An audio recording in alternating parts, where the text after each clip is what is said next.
This is the clamshell exercise.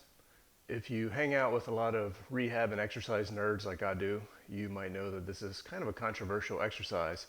Some therapists really love it, some really hate it, and a lot are just stuck using it because they don't have better options. I personally like to look at it as an activation exercise, a get to know your gluteus medius exercise, but I don't think it's the best for strengthening. However, it's a great starting point.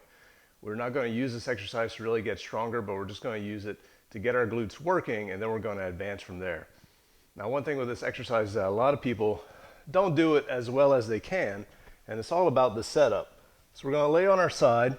First thing we want to do is not prop up on the elbow because I want to keep my spine nice and straight. And you can see if I'm like this, I'm basically making a smiling face with my spine. So I'm going to put just a fist under my head. I want my knees bent about 90 degrees. Feet should be in line with my back. Now, before I start, similar to almost all of our exercises, I'm going to brace my core. And as I pull in and draw my abs tight, this should open up a little bit of space. I've got a little too much love handle to have some space, but if you're a normal thin runner, you might find some space under your waist here. So I've got my core tight, spine nice and straight, feet lined with my back.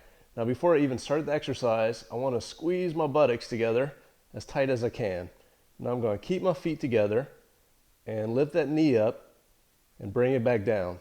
I only want to go as high as I can without rolling backwards.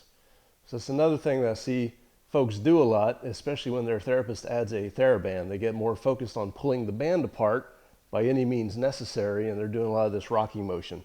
We really want to keep everything still, nothing moves except for that hip.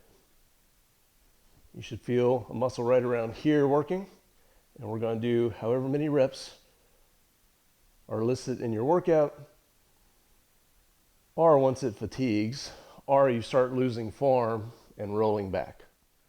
Now, one tip at home, if you're not sure if you're rolling or if you're lined up correctly, get against a wall. I'm going to put my feet against the wall, hips and shoulders against the wall. Now I know that I'm squared away, core tight, glute squeezed, clamshell.